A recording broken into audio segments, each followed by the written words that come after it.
Bismillahirrahmanirrahim. Assalamu alaikum, dear students. How are you? I hope you are fine. Dear student, last time हमने page number 29 black beauty chapter number 3 इसका half page हमने read out किया था। आज हम next पढ़ेंगे page number 29 black beauty काला हुसन unit number 3। After them came a number of men on horseback. After them, इसके बाद या उनके बाद came a number of men, बहुत से आदमी आए on horseback, यानी वो घोड़े पर सवार थे। यानी उनके बाद बहुत सारे घोड़े पर सवार बहुत सारे आदमी आए।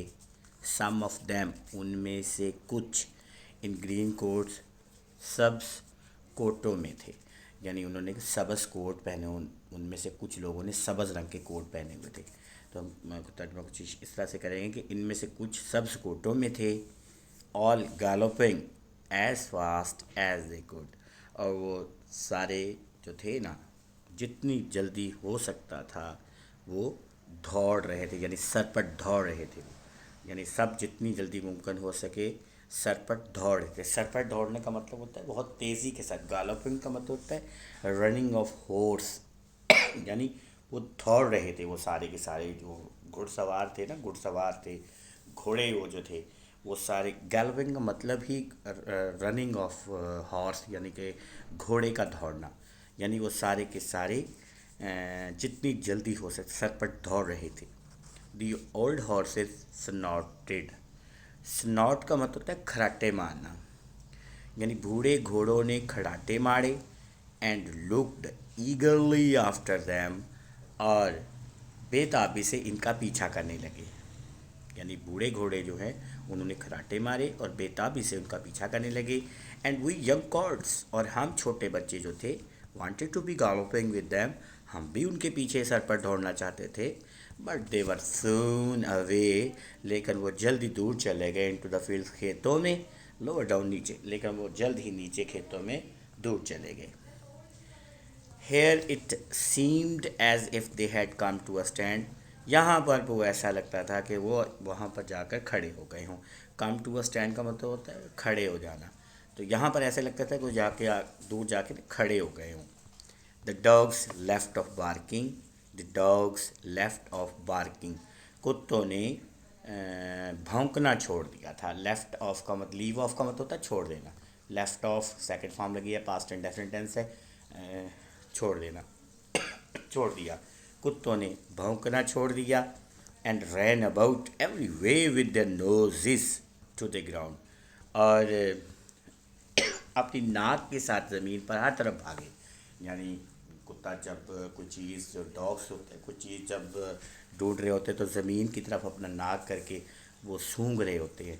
तो यही लाइन, इसका यही मतलब है कि और अपनी नाक के साथ ज़मीन पर हर तरफ वो भागे। रैन अबाउट का मतलब है इधर उधर भागे, ज़मीन के साथ अपनी नाक को लगा के इधर उधर भागे।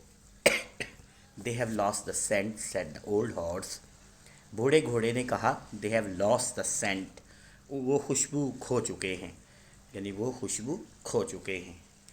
जो खरगोश की हेयर की जो खुशबू थी वो खो चुके हैं अब, यानी उनको पता नहीं चल रहा वो किधर है। तो they have lost the scent, वो खुशबू खो चुके हैं। सेड द ओल्ड हॉर्स, बूढ़े घोड़े ने कहा। Perhaps the hare will get off, शायद या हो सकता है कि खरगोश जो है वो बच निकले। गेट ऑफ का मतलब होता है इस्केप हो जाना, बच निकलना। व्हाट हेयर, आई सेड, मैंने कहा कौन सा खरगोश। Oh I don't know what hare, मैं नहीं जानता खरगोश कौन सा है। लाइकली एनफ, हो सकता है, लाइकली एनफ हो सकता है।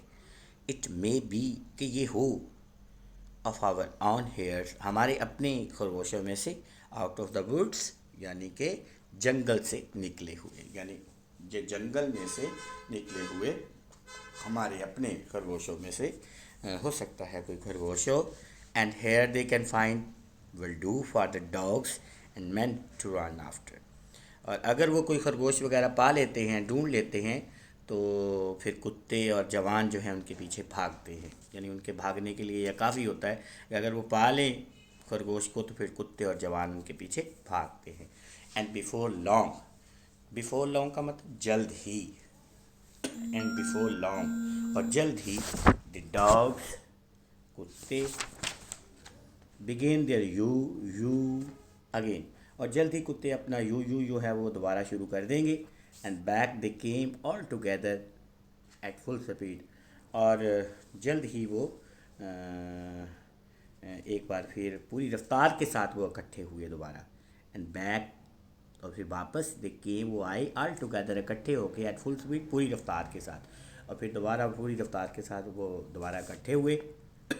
Making straight for our meadow हमारे घास के मैदान के सामने। एट द पार्ट उस हिस्से पर वेयर द हाई बैंक यहाँ ऊंचा किनारा एंड हैज और बाड़ ओवरहैंग लटक रही थी। द ब्रूक कहते हैं नदी पर। यानी हमारे घास के मैदान के सामने उस हिस्से पर जहाँ ऊंचा किनारा और बाड़ नदी के ऊपर लटक रही थी। ओवरहैंग का मतलब लटक रही थी, हैच का मतलब बाढ़, हाई रैंक ऊंचा किनारा, मीडो का मतलब चरागाह। ये बेटा यहाँ तक आपने अच्छे तरीके से इसको आपने लर्न प्लस राइट करना है और इसके मुश्किल मायने भी याद करने हैं और सेकंड लेक्चर आपने लिखना है अपनी नोटबुक पे और इसको याद भी करना है। अल्लाह हाफिज़ बेटा।